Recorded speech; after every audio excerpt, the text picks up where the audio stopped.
Okay, so it's cold, wet, rainy, gray, windy day, cloudy, and we're in Wrocław, Poland. And we're getting a little bit back on topic for the channel, back to the antique stuff. So today we are talking about antiques. Okay, so this is like the fourth time I filmed this. And I've come to the conclusion that those crows up there and those construction workers are not going to give me a moment of quiet to make this video. So I'm just going to roll with it, and hopefully you can roll with me. So anyway, if you've been to the channel before, or if you're new to the channel, I've been posting some videos recently about the process of renovating an old factory building that we purchased in Charleston, Illinois. And I have actually kind of designed this channel around two of my interests, which are renovating that old building and purchasing and acquiring vintage and antique stuff. Oh, there goes the dog. Purchasing and acquiring vintage and antique stuff. And so that building is like 75,000 square feet. And as you can imagine, it's a ton of work. And it's really too much work for one person. So I'm working on a strategy for that, and I've got some people that are going to start helping me out. And my plan is to, or what I've done so far this year, and I plan to continue, is to kind of do 6 weeks alternating during the temperate months. So I'll be 6 weeks here in Poland, 6 weeks back in the States, and hopefully over time we'll get the building kind of secured up to code, bring it back to life. So that may kind of seem like not a great fit, antiques and renovating an old building. But for me personally, it's a great fit. It goes hand in hand, because one of the goals for the building for me in the future, if we can ever get it up to code, is to make a place there where I can stage the antiques that I'm importing. I need kind of a warehouse, I need storage, and I also need kind of a place to show them off, to take photographs, and have that kind of intermediate waypoint where I can do renovation on the antiques and get them prepared for taking them further down the road to the antique shows for resale. So today's video is kind of more focused on the actual antique side. So I've got a few things to show you. Let's go check them out. Here we are at one of the places where I've been storing this stuff, and this building is pretty packed. Check that out. Oh, the shame of it. The shame of it. Look at all that stuff. It's actually quite embarrassing. When I first started with this antique stuff, I thought, okay, it's going to be pretty easy. I'll just go buy a whole bunch of stuff, enough to fill a container, and I'll load it up and send it off. And in actuality, it's not that easy. So there are a lot of links in the chain. So many things to consider. You have to find good stuff. You have to figure out how to get that stuff back to wherever your staging point is. There's a lot of transport costs involved. And the next thing is storage. So we actually, hey, what are you doing down there? You've got some cobwebs on your head. You've got some cobwebs on your head. We actually bought a warehouse tent and put it up because it was 5 meters by 12 meters. It was supposed to be very durable, and people actually run businesses in them from over here. And that didn't work out too well. There was a gigantic storm, and they said it was a once in 100-year storm. Well, it turns out that a couple weeks later they had a second giant windstorm, and everything was destroyed. So the storm came, and it completely wiped out. It completely mangled the tent, and that's kind of what's left of it. The tent was way up in those treetops, and everything was strewn out all across that backyard back there. So I actually really kind of felt guilty, because I hadn't had much experience. It was kind of the beginning of my journey with the antiques, and I feel really guilty because this was kind of a privilege to do. It's really fun and really interesting, and I kind of felt like I was a steward of these neat things that I was acquiring. And one specific thing that comes to mind is this set of Italian apothecary containers. They were ceramic, they were really old, and they survived forever. But they didn't survive me. They didn't survive my bad decision making. And I stored them in a tent that wasn't properly secured, and they were completely destroyed. And so humanity has lost them. Yeah, it was kind of heartbreaking. I was actually in the States at the time that happened, and other people had to kind of help me with that. And so they got it all cleaned up, and yeah, it was a lesson learned. So at the moment, a lot of that stuff that was in the tent is here under this large tarp. This tarp was part of that 5 by 12 meter tent, which is actually about what is that? It's like 15 by 40 feet, 15 feet by 40 feet wide. And yeah, it picked it up and blew it away like it was a Kleenex. So yeah, you live and you learn.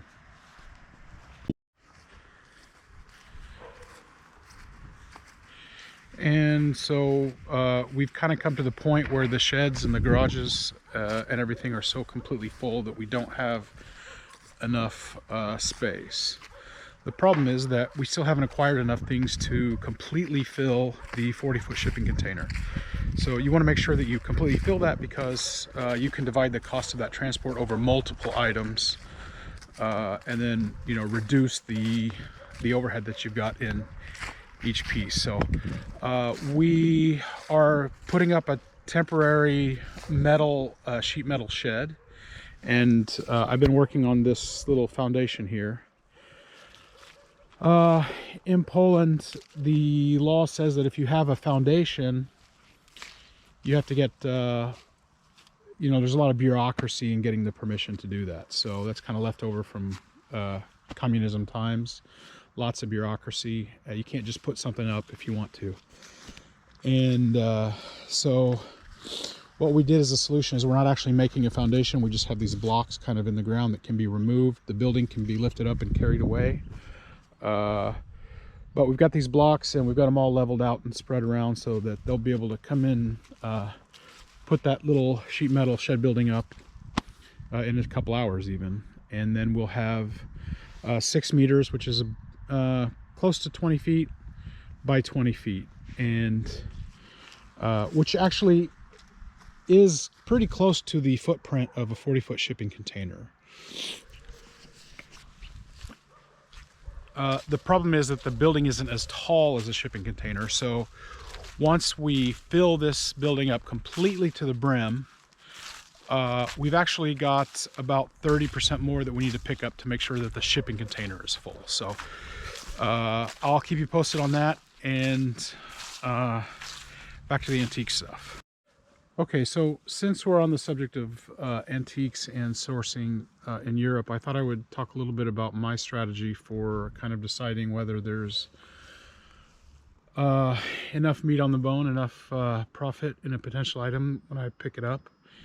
And actually, I kind of discussed my strategy in a previous video, but it didn't have a lot of views, so I think it's okay that I kind of go back over that on this video. This is a really old turn-of-the-century machinist lamp, task lamp.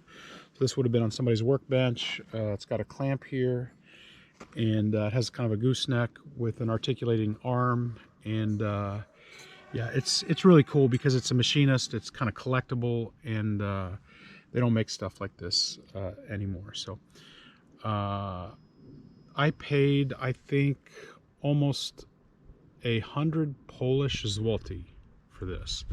At the moment, it takes about 4.5 of the Polish currency, the zloty, to actually equal $1. So that's kind of inflated right now because the dollar is really strong because of what's going on in Ukraine, and for a number of other reasons. And traditionally, it actually hovers around 4. So, you know, I think in the last decade or so, it's been pretty close to 4 for US dollars. So what I try to do is look for items that I can sell in the US for 4 times my purchase price. And what that does is, if you have 4 quarters and a dollar, each quarter of that would represent something. So the first quarter would represent the actual cost to acquire the item. The second quarter would cover the cost of transport to the States. If you put a bunch of stuff in a container and you divide that across a whole bunch of items, then you can get the shipping price down per item to pretty reasonable, actually. The third quarter would be some kind of built-in negotiation padding. So people are not going to give you your asking price. You could come down as much as 25% and still make out. And then the fourth quarter would be the actual profit that I make on the item. So there has to be some profit, and that quarter is actually as much as the quarter to acquire it. So I would theoretically kind of double my money there on the acquisition price. So and the fact that 4-to-1 exchange rate is there actually makes it pretty easy for me to decide whether to buy something. So if it costs 100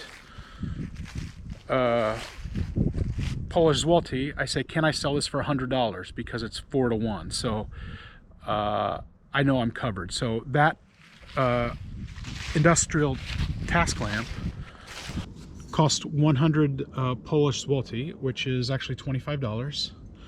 But I feel like once I clean this up, restore it, get it rewired, and wax it down or get it clear coated, looking amazing, it should be worth $100. So there, I've got the $25 to acquire it, $25 to ship it, theoretically. Somebody can negotiate a little bit, and I still make, at a minimum, $25 profit on that lamp. So so the bigger items, the more expensive items, it's not as critical to get 4-to-1, because even if you don't get 4-to-1, even if you get, let's say, 3-to-1, you're still making a significant amount of money on that item because it's at a higher price point. So and as a matter of fact, also, there are some things where you just get great deals on when you purchase them. So I do have this military desk. It came from a mobile communication station from Soviet times, when Poland was a member of the USSR, and the now defunct USSR. And the desk only cost me $90, but it's super unique. It has a lot of kind of cross interests. So it's kind of a military collectible. It is a significant piece of furniture. It's the kind of furniture that would snap, just demand your attention when you walked into a room, just because it's so unique. It has like a little safe box for storing a pistol or something that you want to secure, and it's got a great color and patina, and it's super interesting, and I paid 90 Polish zloty for it. So what is that? That's like less than 20 bucks. So I would not sell that for $90. I think that I could easily sell that desk for 700 bucks, I would think. Maybe more, maybe a little bit less, but definitely would not sell it for 90 bucks back in the States. So it does, there's a little common sense. If there's a lot of profit to be made on something, go ahead and do that. But for the small items, for the kind of everyday stuff that's just unique and interesting, because we have a lot of them in Europe, we don't have that stuff back in the States, and it catches people's eye, I try to do a 4-to-1 ratio. Can I sell it for the same price in US dollars that I actually buy it in the local currency here? So okay, so between all the stuff in this super full little sheet metal shed here, and all of that stuff there that's under the old tent, and all of the stuff that's over in the garage, I would say I have about 65% of what it's going to take to fill a 40-foot international shipping sea transport container. So I do have some more things that I need to buy, but it's kind of about that time to start thinking about the logistics. How am I going to get this stuff back to the States? So if you've seen the channel before, I've mentioned several times that I really don't like the shipping agents. It seems like it's really hard to get concrete information from them and pin them down. Whenever you call with questions, they say, well, there's all these variables, and they don't really want to give you an actual quote or kind of get you oriented on what the costs are for shipping. I don't know if it's because they just want clients with a lot more volume, or because it's kind of a lot of work to deal with a shipment that's got that many individual little items on a shipping invoice. I'm not sure what it is, but they're always trying to get you off the phone as quick as possible, and it's just a real pain. So I have had some success, and I've learned a lot about what's possible, but I'm going to save that for its own video. Poland is a member of the EU, and most of the EU countries kind of defer to the European Union laws on exports. So we're going to make a video that just kind of goes over what's possible to export according to the EU, what's not, what's cultural heritage. There are a lot of laws kind of around what you can and can't export. For the most part, they're pretty relaxed. But when you call the shipping agents, they shake their head and they're like, they pretend that it's not possible and it's too complicated. But it's not the truth. So I've learned a lot over the last few weeks. I'm going to be putting a video together, and hopefully, if you're interested in sourcing in Europe and you want to kind of know about that process and how that can be done, there'll be a lot of helpful information in that video. So that actually kind of brings me to some things that I wanted to talk about for the channel. I have a number of videos that I'm going to try to do here in December and January. One of them is kind of dealing with the things that I've learned in my first year doing antiques. I want to do my top 10 favorite things that I scored this year. I'd like to do that video on the process of actually shipping containers, and actually a video on my goals for what's happening at the building renovation back in Charleston. So, okay, so the last thing I wanted to mention before I go is that YouTube has recently kind of altered one of its